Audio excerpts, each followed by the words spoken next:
참 좋으신 하나님 아버지 감사합니다. 언제나 우리들을 바깥 어두운 데 버려두지 않으시고 말씀으로 찾아오셔서 하나님 자신을 우리에게 보이시고 또 알게 하시고 또 깨닫게 하시는 하나님의 은혜에 감사를 드립니다. 이 시간에 주의 말씀을 들을 때 우리 가운데 임재하여 주시고 그 말씀으로 우리를 새롭게 하며 변화시켜 주시며 또 힘을 주시는 그런 귀한 시간 되게 하여 주시옵소서. 말씀을 재단하고 판단하고 또 불순종하는 마음으로 듣지 않게 하시고 하나님의 말씀을 진심으로 사모하는 가운데 순종하는 말씀으로 듣는 복되고 귀한 시간 되게 하여 주시옵소서. 감사드리며 예수 그리스도 이름으로 기도합니다. 아멘. 네, 오늘 설교 본문은 좀 깁니다. 1장 19절부터 3장 마지막 절까지인데요. 그래서 제가 보니까 그 안에 풍부한 내용이 참 많아서 한 3번 정도 나눠서 설교를 해야 될 정도의 내용이었습니다. 그래서 오늘은 특별히 1장 부분에 이스라엘의 실패에 관한 스토리에 집중을 하려고 합니다. 그리고 2장과 3장에 있는 성공에 대한 스토리는 여러분들이 꼭 댁에서 읽어보시고 오늘 말씀을 듣고 나면 좀 더 그 내용이 마음에 와닿을 거라고 생각합니다. 분명히 다루기는 다룰 거지만 이스라엘의 실패에 좀 더 집중하면서 다루도록 하겠습니다. 음, 성공하는 사람들의 비결을 보면 의외로 간단합니다. 그들은 실수와 실패를 많이 한 사람들인데 그냥 그러한 실패를 그대로 낭비하지 않고 그 실수를 통해서 배우죠. 그래서 실패의 요인이 무엇인지를 잘 분석해서 그렇게 하지 않고 성공을 위한 어떤 도약으로 삼습니다. 이렇게 간단한 성공 비결이 있는데도 세상에서 실제로 성공하는 사람은 많지 않습니다. 왜 그렇다고 생각하세요? 왜냐하면 실패의 경험이 있지만 그 실패를 통해서 배우지 못하기 때문입니다. 설령 배우는 것이 있다 하더라도 그 배운 것을 실제 삶에서 적용하지 못하기 때문에 대부분의 사람들은 성공하지 못합니다. 독일의 철학자 헤겔이 이런 말을 했습니다. 우리는 인간은 역사를 통해서 아무것도 배우지 못했다는 것을 역사를 통해서 배웠다. 한 번 더 하겠습니다. 우리는 인간은 역사를 통해서 아무것도 배우지 못했다는 것을 역사를 통해서 배웠다. 이런 말을 했습니다. 그 말은 인간의 역사를 보면 과거의 실패를 본보기 삼아서 현재와 미래의 똑같은 실수를 반복하지 말아야 하는데 인간의 역사는 늘 동일한 일들이 계속해서 반복되는 그러한 역사를 지적하는 내용입니다. 왜 그럴까요? 저는 인간의 본성이 바뀌지 않았기 때문이라고 생각합니다. 본성이 바뀌지 않는 인간은 어제나 또 오늘이나 내일 언제나 똑같은 모습으로 있기 때문에 그렇습니다. 같은 실수를 반복하더라도 또 타인의 실수를 통해서도 배우지 못하고 늘 동일한 실수를 반복하는 게 어떤 인간의 보편적인 성향이라고 할 수 있습니다. 개인이든 국가든 그러한 어떤 실패의 역사를 통해서 아무것도 배우지 못하고 실패를 끊임없이 반복하는 것은 참 어리석고 또 불쌍한 일이라고 우리는 생각해 볼 수 있습니다. 여러분도 지금까지 살아오면서 수많은 실패의 경험들이 있을 겁니다. 아마 이 자리에 성공만 하면서 지금까지 살아오신 분은 없으실 거예요. 여러분들 중에 그러한 실패 가운데 어떤 실패는 내 인생에 정말 삭제하고 싶은 뼈 아프고 쓰라린 실패의 경험도 있습니다. 저도 비록 말씀을 드릴 수는 없지만 그런 파내고 싶은 그런 아픈 실패의 경험도 있습니다. 그러한 실패를 경험했을 때 여러분은 그러한 실패를 가지고 그저 기억하기 싫은 그런 것으로 흘려보내셨습니까? 아니면 그러한 실패의 경험을 통해서 비록 고통스럽지만 많은 것들을 배워서 여러분의 삶의 성장과 성숙과 또 성공으로 나아가는 그런 소중한 재료, 소중한 자산으로 삼으셨습니까? 오늘 본문은 모세가 광야의 새로운 세대인 이스라엘 백성들에게 자기 부모 세대의 그 실패의 역사를 다시 회고하면서 고별 설교하는 내용의 부분입니다. 이스라엘 백성의 역사는 그들만의 역사는 아니죠. 영적인 이스라엘 백성이 된 저와 여러분들의 믿음의 조상의 역사입니다. 그렇기 때문에 오늘 말씀 속에 있는 그 이스라엘 백성들의 실패의 역사를 통해서 아무것도 배우지 못하는 그러한 어리석음을 범하지 말고 잘 배워서 그들의 실패를 우리의 삶 가운데 반복하지 않고 성공적인 신앙생활을 하는 그런 저와 여러분이 되시기를 간절히 바랍니다. 1장 19절부터 46절까지는 특별히 가데스 바네아라는 그 지역에서 이스라엘이 어떻게 실패했는지에 대한 그 역사를 회고하면서 설교하고 있는 내용입니다. 가데스 바네아는 시내산에서 출애굽한 백성들이 모세를 중보자로 통해서 하나님과 이스라엘 백성들이 언약을 맺잖아요. 그리고 십계명과 율법을 받는데 그 시내산에서부터 11일 정도 걸어가면 도착할 수 있는 곳입니다. 이제 거기에서 철저한 실패를 이스라엘 백성들은 경험을 합니다. 이때 이 설교를 듣는 이들은 누구죠? 가데스 바네아에서 반역했을 때 20살 인구 조사를 했을 때 20살이 되지 않았던 자녀들 그들이겠죠. 왜냐하면 20살 이상 됐던 자녀들은 그 세대들은 광야에서 다 죽었거든요. 그러니까 적어도 40세, 많아야 60세 정도 되는 세대입니다.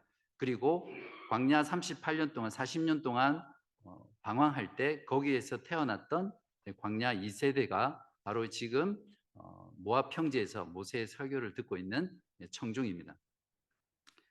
모세는 이번만큼은 그 38년 전의 실패를 반복하지 않고 반드시 가나안 정복에 성공하기를 간절히 원했습니다. 이를 위해서 그러니까 광야 신세대들이죠. 그들에게 그 부모 세대들의 그 비참하고 쓰라린 실패의 지점으로 데려가서 그들의 부모의 실패를 반복하지 않고 성공적으로 가나안을 정복하도록 가르치고 깨우치고 권면하는 그런 설교를 하고 있는 겁니다. 자, 그래서 우리도 함께 그들의 실패 현장으로 가보겠습니다. 가데스 바네아에 도착한 이스라엘 백성들에게 하나님께서는 그들에게 내가 이 땅을 너희들에게 선물로 주었으니까 두려워하지도 말고 주저하지도 말고 가서 그 땅을 차지하라고 명령하셨죠. 그래서 이스라엘 백성들은 그 하나님의 말씀을 신뢰하고 믿고 그냥 그 땅에 들어가서 정복하면 됩니다. 왜냐하면 선물이라는 게 그렇잖아요. 그냥 받으면 되잖아요. 근데 이스라엘 백성들은 그 하나님을 온전히 신뢰하지 않습니다. 그래서 정탐을 하겠다라고 이렇게 제안을 하죠. 정탐한 그 결과 가나안 땅은 하나님의 말씀대로 젖과 꿀이 흐르는 정말 좋은 땅이었습니다. 그렇지만 그 땅을 차지하고 있는 그 가나안 족속들은 크고 장대하고 거대하고 그 수가 많고 또 그들이 구축한 그 성은 도무지 점령할 수 없을 만큼 그런 난공불락의 요새처럼 보였습니다. 그들에게는 그림의 떡이나 마찬가지였죠. 현실의 장벽에 압도된 채 두려움에 사로잡혀서 결국 그들은 하나님의 명령을 거부하고 맙니다. 1장 26절에서 27절입니다. 그러나 너희가 올라가기를 원하지 아니하고 너희의 하나님 여호와의 명령을 거역하여 장막 중에서 원망하여 이르기를 여호와께서 우리를 미워하심으로 아무리 족속의 손에 넘겨 멸하시려고 우리를 애굽 땅에서 인도하여 내셨도다. 심지어는 하나님을 원망하기까지 했습니다. 정말 간덩이가 부어도 심하게 부은 자들이죠. 정말 하나님이 살아계시고 그분이 어떤 분이시며 그분이 무엇을 하실 수 있는지를 그들의 경험을 통해서 분명히 알고 믿었다면 그 하나님께 이렇게 원망할 수 없었겠죠. 이것은 에덴 동산에서 하나님이 금지한 선악과를 따먹고 하나님이 야단치실 때 하나님이 나와 함께하라고 주신 그 여자 때문에 선악과를 먹었습니다라고 했던 그 원망이 동일하게 반복되고 있는 현장입니다. 430년간 노예 생활에서 구원해 준 게 하나님께서 자기들을 미워해서 가나안 족속에 죽게 하기 위해서였다라는 이런 엄청난 원망을 하죠. 그러니까 마음이 꼬여도 단단히 꼬여 있는 그런 상태입니다. 이것은 마치 물에 빠져 죽어가는 사람을 건져줬더니 뺨을 때리고 욕을 하면서 왜 구해줬어요? 왜 구해줘서 다시 힘든 세상을 살게 하시는 거예요? 그렇게 말하는 것과 똑같은 것입니다. 사람을 정말 미치게 하는 게 이런 거잖아요. 여러분 중에서도 아마 경험하신 분 계실 텐데, 나는 참 순수하고 좋은 뜻으로 누군가를 도와줬어요. 근데 그걸 받아들이는 사람이 나의 그러한 순수한 마음과 또 의도를 꼬우고 비틀어서 정말 다르게 받아들일 때 우리 마음이 힘들잖아요. 하나님은 이런 원망을 쏟아내는 이스라엘 백성들에 대해서 얼마나 마음이 아프시고 또 진노하셨을까요? 동일한 사건을 기록한 민수기 14장 1절에서 3절에 보면 이렇게 묘사되어 있습니다. 온 회중이 소리를 높여 부르짖으며 백성이 밤새도록 통곡하였더라. 이스라엘 자손이 다 모세와 아론을 원망하며 온 회중이 그들에게 이르되 우리가 애굽 땅에서 죽었거나 이 광야에서 죽었으면 좋았을 것을 어찌하여 여호와가 우리를 그 땅으로 인도하여 칼에 쓰러지게 하려 하는가? 우리 처자가 사로잡히리니 애굽으로 돌아가는 것이 낫지 아니하랴. 이 인간들 심리 구조가 참 특이합니다. 현실에 조금만 어려움이 닥치면 그때마다 그들이 노예로 살았던 그 이집트로 돌아가자고 노래를 부릅니다. 노래 제목은 차라리 이집트나 광야에서 죽는 게 더 좋았을 걸입니다. 그들은 430년 동안 노예 생활을 하면서 그들의 뼛속 깊이 뿌리 박힌 그 노예 근성을 광야에서는 결코 버리지 못했죠. 현실에서 어려움을 당할 때나 아니면 지금 내가 살아가는 이 현실이 너무 재미있고 즐거울 때 어쩌면 여러분 가운데 이런 생각을 하신 분도 계실 거예요.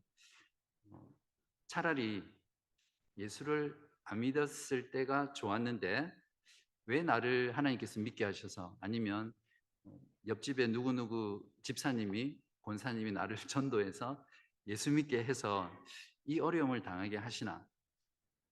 차라리 예수를 안 믿었으면 힘들고 어려울 때 세상적인 방법으로 얼마든지 헤쳐나갈 수 있는데 예수 믿는 것 때문에 내가 그러지도 못하고 그냥 그 현실의 어려움을 고스란히 당해야 할 때 그런 원망을 하죠.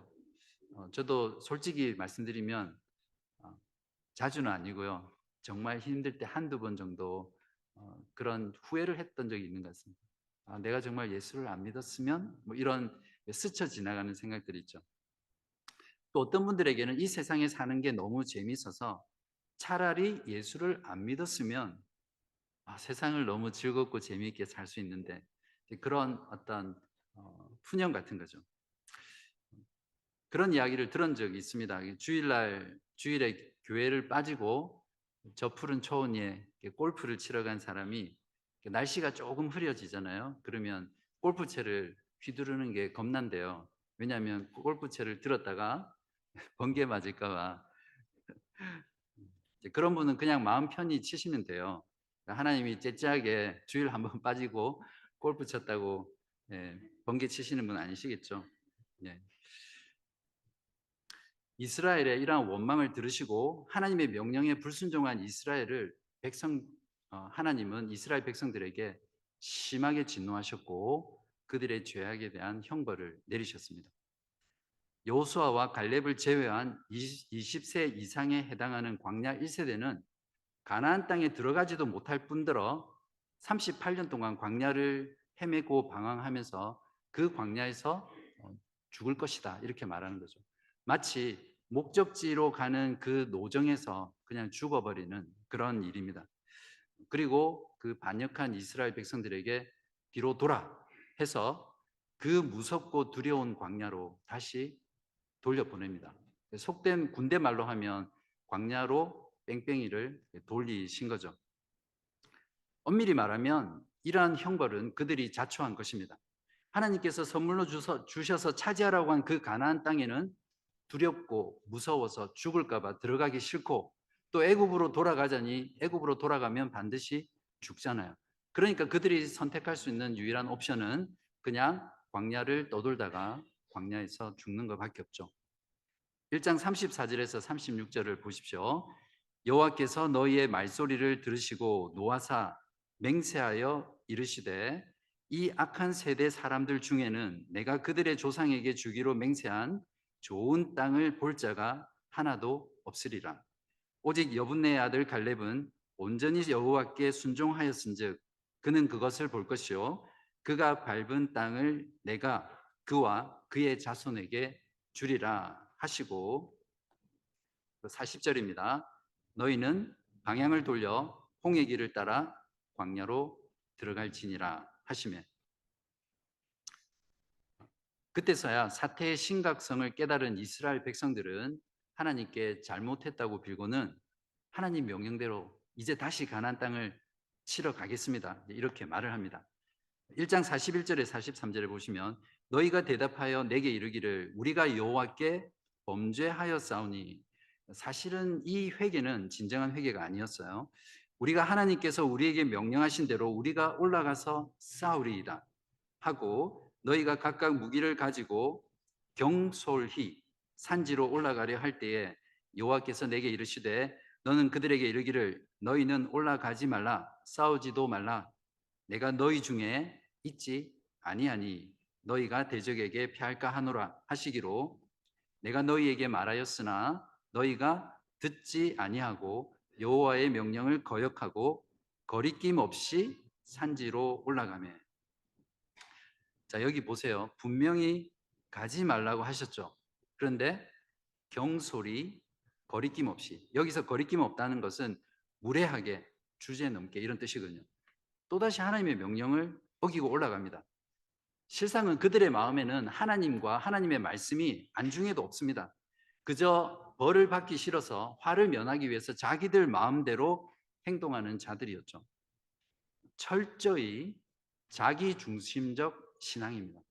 이건 엄밀히 말하면 신앙이라고 할 수 없죠. 인본주의입니다.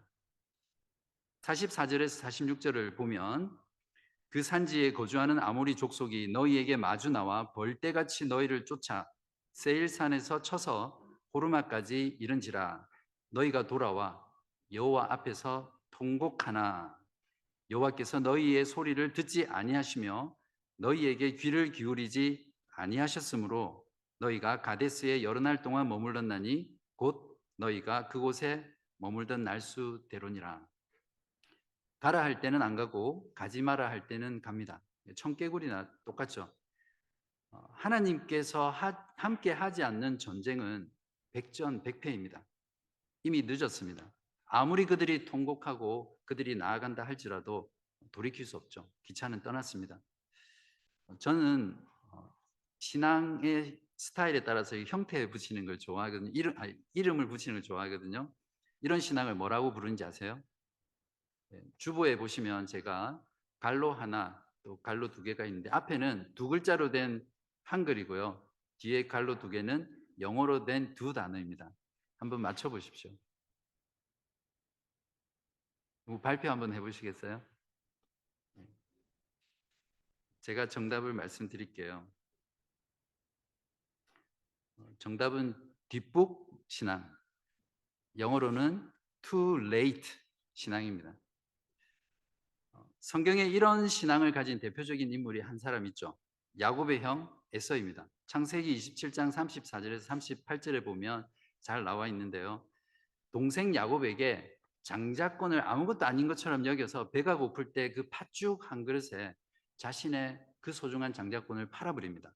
그리고는 나중에 자기가 장자로서 받을 모든 축복을 야곱에게 다 빼앗겨 버리잖아요. 그리고 뒤에 들어와서 이삭의 몸을 붙잡고 내게 남은 축복이 없냐고 울며 통곡하며 이를 가면서 그렇게 후회했던 자가 바로 에서였습니다. Too late, 뒷북 신앙이죠. 혹시 여러분 중에는 이런 too late 뒷북 신앙을 지금도 여전히 가지고 계신 분 없으십니까? 평소에는 하나님을 믿고 자기 마음대로 살다가 하나님의 징계를 받고 나서야 눈물 콧물 흘리면서 하나님 바지끄댕이 붙잡고 하나님 죄송했습니다. 제발 살려주세요. 이런 경험 있으신 분 있으시죠? 사실 우리가 이 땅에 살아있는 동안 하나님께 받는 이러한 징계나 벌은 우리에게 좋은 것입니다. 왜냐하면 그것을 통해서 우리를 회개로 인도하고 하나님께 믿음으로 나오게 하는 구원의 기회이기 때문에 그렇습니다. 하지만 죽고 나서 주님의 심판대 앞에 섰을 때 그때 깨닫고 후회한다면 그건 정말 투 레이트 신앙이고요. 다시 칠 북도 없는 그때입니다. 그런 순간이 오기 전에 하나님께 나아가서 믿음으로 순종하는 그런 여러분 되시기를 바랍니다. 여기까지가 가데스 바네아에서의 이스라엘의 비참하고 쓰디쓴 실패의 역사입니다. 모세의 역사 회고의 설교를 듣던 광야의 신세대는 이러한 이스라엘의 실패의 역사를 통해서 무엇을 배워야 했습니까? 그리고 저와 여러분은 이 말씀을 통해서 무엇을 배워야 하죠? 분명한 건 하나님을 믿지 않고 불순종하면 반드시 멸망한다는 겁니다. 이걸 뒤집어서 반대로 말하면 가나안 땅의 정복, 즉 하나님 나라의 실현은 하나님의 아들로서 하나님과 언약의 관계를 맺었던 그 이스라엘 백성들의 믿음과 순종에 달려 있다는 사실입니다. 이스라엘 백성들은 그들의 불신과 불순종 때문에 하나님의 나라를 실현하는 일에 실패했고 광야에서 다 죽게 되었습니다. 이에 반해서 갈렙은 1장 36절에 보시면 온전히 여호와께 순종하였기 때문에 가나안 땅에 들어가 그 땅을 차지할 것이다. 이렇게 말을 했습니다. 자, 그러면 여기서 똑같은 현실에 직면했잖아요. 그런데 그 현실에 대한 반응은 정반대의 반응을 하게 됩니다. 무엇이 이런 차이를 만들었을까요? 그건 바로 믿음의 차이 때문입니다. 실패한 이스라엘 백성들은 그들이 목도한 그 가나안 땅의 현실의 문제가 그들의 믿음을 삼켜버린 겁니다. 현실이 믿음을 삼켜버리니까 실제 그 현실보다 그 현실이 더 크고 강하고 또 자신의 그 능력을 넘어서는 것처럼 보였던 거죠.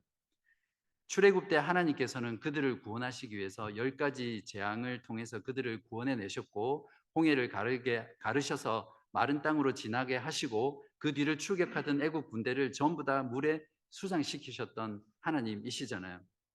그들은 그러한 경험을 통해서 하나님께서는 그들보다 먼저 가셔서 그들을 위해서 싸우시는 전능하신 용사 하나님이라는 것을 그들은 그들의 전 존재로 그들의 모든 감각을 통해서 보고 듣고 느끼고 경험했던 사람들입니다.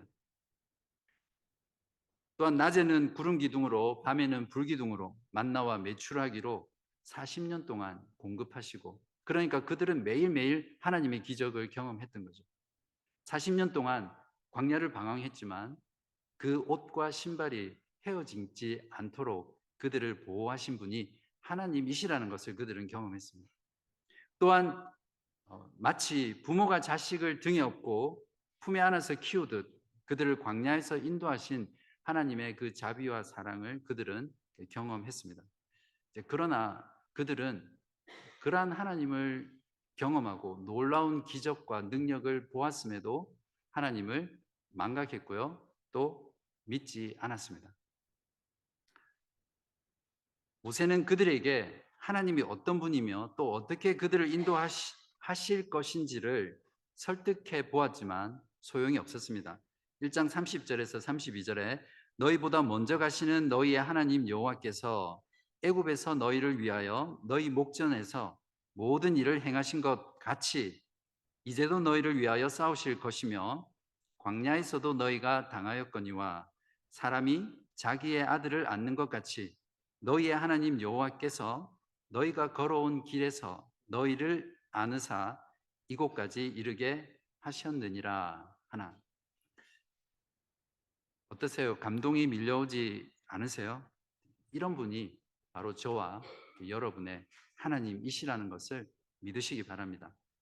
32절입니다. 이 일에 너희가 너희의 하나님 여호와를 어떻게 해요? 믿지 아니하였도다. 이런 하나님을 안 믿었다는 거죠. 결국 불순종의 뿌리는 불신입니다.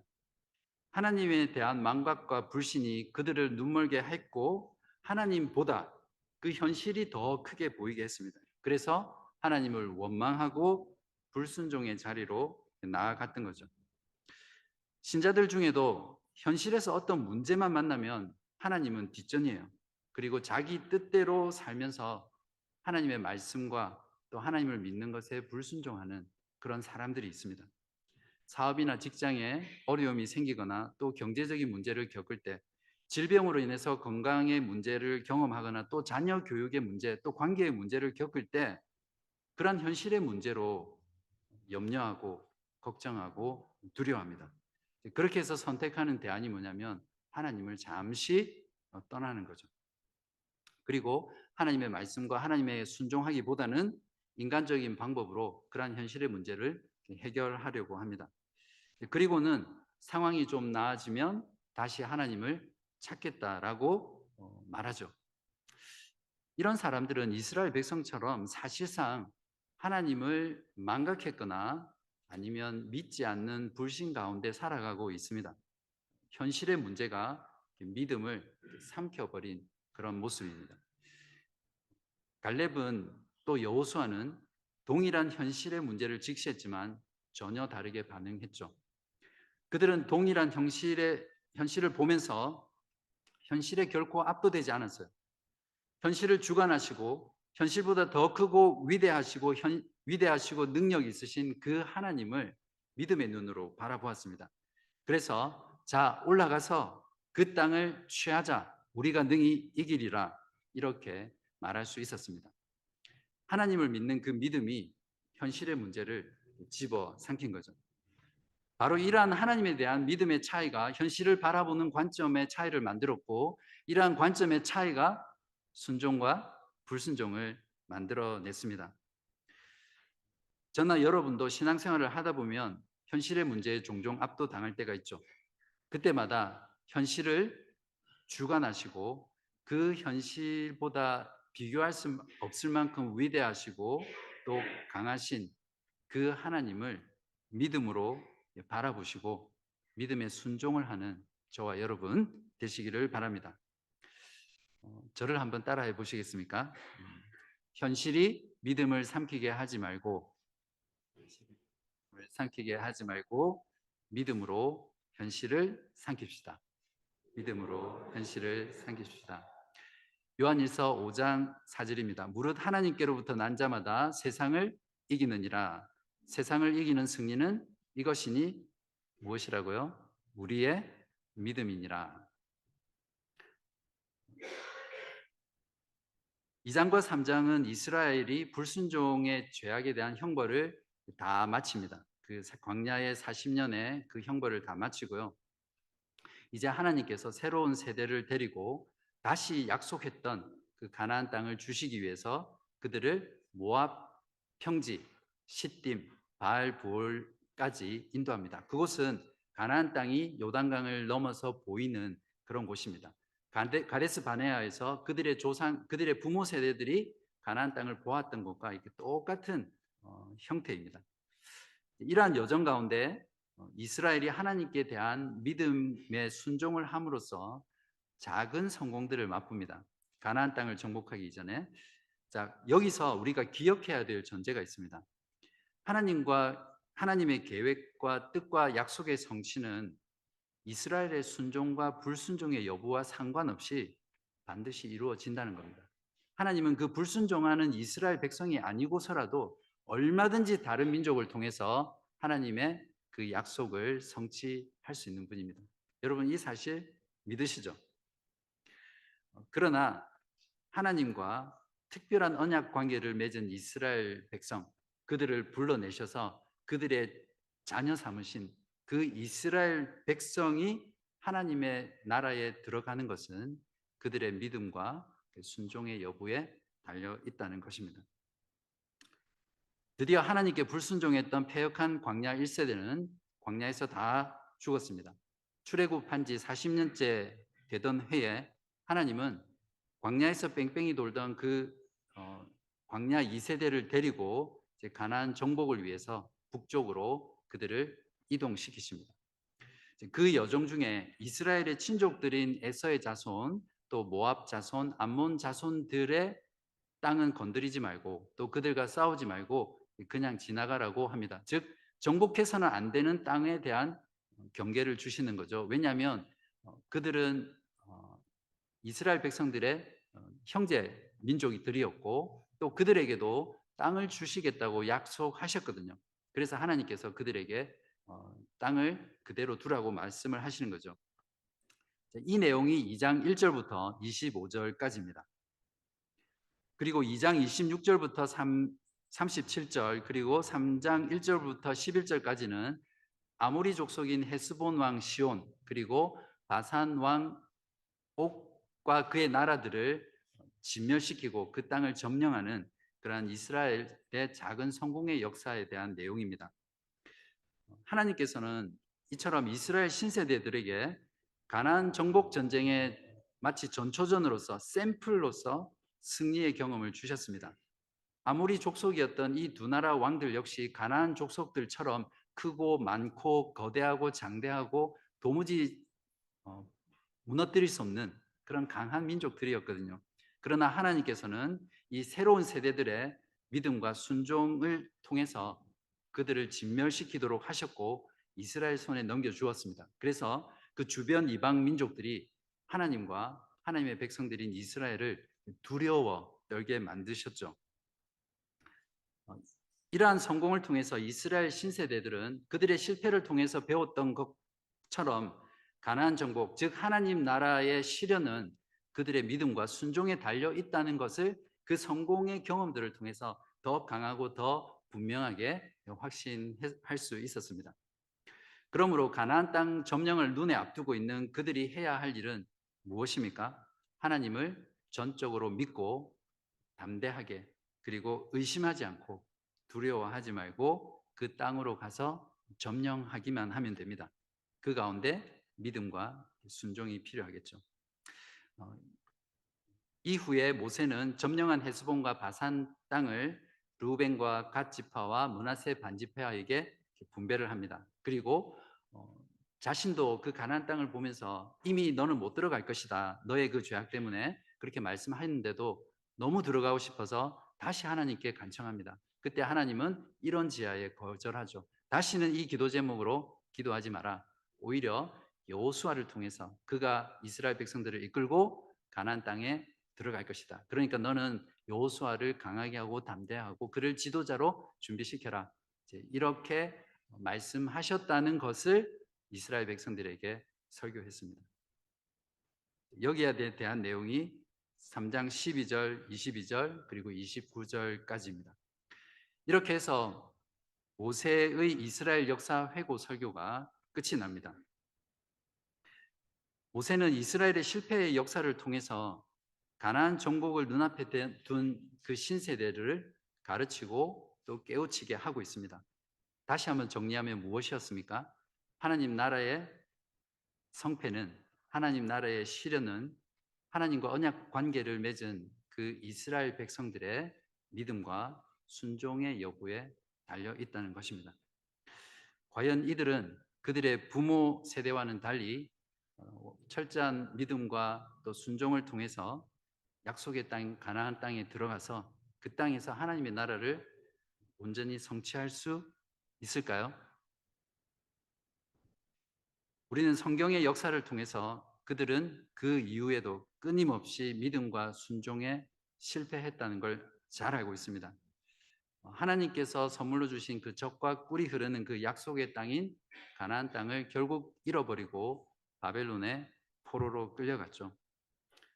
그러니까 이스라엘 백성들은 역사를 통해서 아무것도 배운 것이 없는 민족이었습니다. 왜일까요?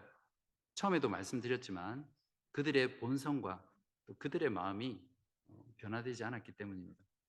그래서 신명기서 이후를 계속 읽어 가다 보면, 또 구약 성경을 읽다 보면 우리들에게 믿음과 순종에 있어서 절대로 실패하지 않는 그 하나님의 아들이 오셔서 그 하나님의 나라를 이루시기를 이렇게 기다리게 하는 그 내용이 구약 성경의 내용입니다. 하나님께서는 약속하신 대로 더 큰 은혜로 하나님의 아들로서 완전한 믿음과 순종으로 하나님의 나라를 실현시키시는 예수 그리스도를 보내셨습니다. 예수님은 하나님의 아들로서 하나님과 맺은 그 언약 관계 속에서 완전한 믿음과 완전한 순종의 삶을 사셨습니다. 우리를 죄에서 구원하시기 위해서 죽기까지 믿음으로 순종하셨던 분이 그리스도입니다. 그래서 예수 그리스도를 믿는 자들의 죄를 사하시고 의롭게 하셨습니다. 또 예수 믿는 자의 마음에 성령을 보내셔서 우리의 마음을 고치시고 새롭게 하셨죠. 그러니까 예수를 믿는 자는 성령으로 말미암아 이제 새로운 마음, 새로운 영, 새로운 본성, 새로운 욕구, 새로운 감각을 가진 그런 새로운 피조물, 새로운 존재로 하나님께서 복음을 통해 창조하신 자들입니다. 참된 믿음으로 그리스도와 연합한 자는 그리스도의 그 완전한 믿음, 또 그 완전한 순종이, 우리는 비록 완전한 믿음과 순종을 못하지만 그것을 우리의 것으로 여겨주셔서 이제 우리들은 믿음과 순종에 있어서 실패할 수 없는 그런 놀라운 복된 존재가 됐습니다. 그리스도 안에서 하는 믿음과 순종의 실패는 그렇기 때문에 이스라엘 그 광야의 백성들처럼 멸망으로 치닫는 실패가 아니라 성공을 향해서 성숙하고 성장하고 또 전진하기 위한 실패라는 것을 우리는 복음 안에서 꼭 명심해야 합니다. 마치 목적지를 향해 질주하는 그 기차 안에서 아무리 넘어져도 그 넘어진 상처 때문에 아프고 힘들기는 하겠지만 결국 그 기차 안에 있기 때문에 목적지에 안전하게 도착하잖아요. 우리가 그리스도 안에 있는 것이 바로 이런 것입니다. 중요한 것은 참된 믿음으로 그리스도와 연합하여 그분 안에 있는 것입니다. 그러면 순종이라는 것이 내 바깥에서 해야 되는 무엇이 아니라 내 안에서 자연스럽게 흘러나오는 것이 되고요.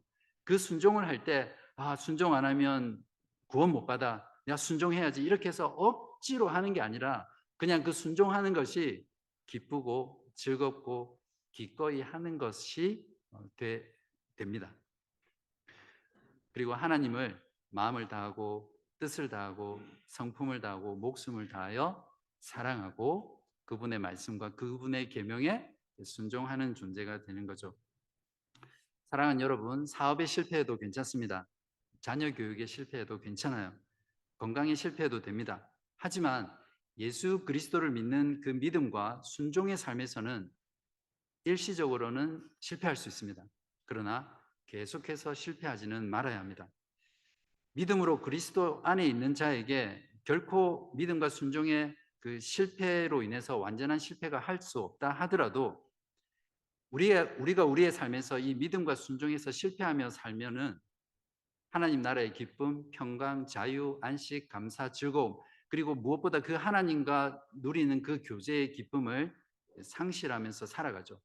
이러한 믿음과 순종에 실패한 채 경제적으로 아무리 안정되고 육체적으로 아무리 건강하고 세상의 모든 일들이 만사형통한다 하더라도 그거는 영적으로 만사불통이고요.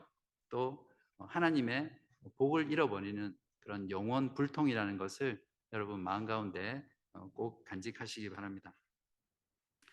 광야 1세대의 실패의 역사는 그들만의 역사가 아니었습니다. 우리에게도 동일하게 가르쳐주는 말씀이죠. 그래서 그들의 실패를 결코 낭비해서는 안 됩니다. 하나님 나라의 실현으로 성공의 발판을 삼아야 합니다. 하나님을 전적으로 믿지 못하고 불순종으로 인해서 겪었던 저와 여러분의 그런 개인적인 쓰라린 경험과 아픔과 또 실패의 경험들은 누구나 한 번쯤 갖고 있지만 그러한 실패를 결코 낭비해서는 안 됩니다. 그러한 실패를 통해서 아무것도 배우지 못한다면 우리는 그 실패를 낭비하게 되겠죠. 그리스도 안에서 하는 모든 실패의 경험들은 하나도 버릴 것이 없습니다. 실패를 여러분의 신앙생활의 성공의 재료로 삼으시기 바랍니다. 사도 바울은 고린도전서 10장 11절에서 이렇게 말했습니다. 그들에게 일어난 이런 일은, 우리가 읽었던 그 이스라엘 광야의 모든 실패들을 말합니다, 본보기가 되고 또한 말세를 만난 우리를 깨우치기 위하여 기록되었느니라. 이스라엘의 실패와 또 저와 여러분의 실패가 바울의 말처럼 본보기가 되어서 종말을 살아가는 저와 여러분에게 큰 배움과 또 큰 깨우침이 되기를 간절히 바랍니다. 오늘 말씀을 통해서 하나님을 전적으로 믿고 순종하며 살아가는 그 길만이 하나님의 나라를 실현하는 참된 성공의 길이라는 것을 깨닫고, 오늘이라 불리는 지금, 여러분의 상황, 여러분의 형편, 여러분의 현실의 문제가 어떠하든지 그 가운데서 하나님을 전적으로 신뢰하고 믿음과 순종의 길을 걸어가는 여러분 되시기를 간절히 바랍니다. 그렇게 할 때 우리는 실패를 낭비하지 않는 하나님의 백성이 될 것이라고 확신합니다. 기도하겠습니다.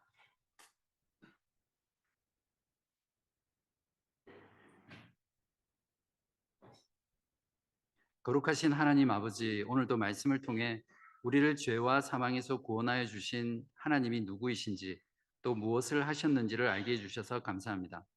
믿음과 순종에 있어 절대 실패하지 않으시는 하나님의 아들 예수 그리스도를 통해 우리를 하나님의 자녀 삼아 주시고 하나님 나라에서 믿음과 순종의 삶을 살 수 있는 복된 존재로 삼아 주심에 감사드립니다. 때로는 현실의 즐거움과 고통이 우리의 믿음을 삼켜버려 하나님을 믿지 못하고 불순종하며 살아갔던 우리들의 죄를 용서해 주시옵소서. 그리스도 안에서 결코 완전한 실패가 없다는 복음의 은혜 가운데 우리의 실패 하나하나도 낭비하지 않게 하시고, 실패조차도 하나님의 나라를 이루어가는 귀한 도구가 되게 하시옵소서. 현실의 문제를 만날 때마다 믿음으로 현실을 삼키게 하셔서 현실을 넘어 더 크고 위대하신 하나님, 우리를 품에 안으시고 영원한 하나님 나라로 인도하시는 하나님의 자비와 사랑과 은혜를 보게 하시옵소서. 그리고 즐거이 기꺼이 기쁨으로 하나님께 순종하는 저희들 되게 하시옵소서. 지금 우리들이 살아가는 세상은 그 어떤 때보다 더 큰 믿음과 순종이 요구되는 시대입니다. 우리 주 예수 그리스도가 이 세상과의 싸움에서 우리의 대장이 되어 주시고, 주님의 성령께서 우리의 믿음을 더 강하고 담대하게 하셔서 설령 그 길이 고난이 보장된 길이라 할지라도 먼저 가서 우리를 위해 싸우시는 하나님만을 전적으로 신뢰하고 의지하며 순종의 걸음을 힘차게 내딛는 저희들 되게 하시옵소서. 오늘이라는 시간, 어떤 상황과 환경 속에서도 그리스도 안에서 하나님의 아들과 딸로서 믿음과 순종을 통해 하나님의 나라를 신실하게 이루어가는 저희 모두 되게 하여 주시기를 예수 그리스도 이름으로 간절히 기도합니다. 아멘.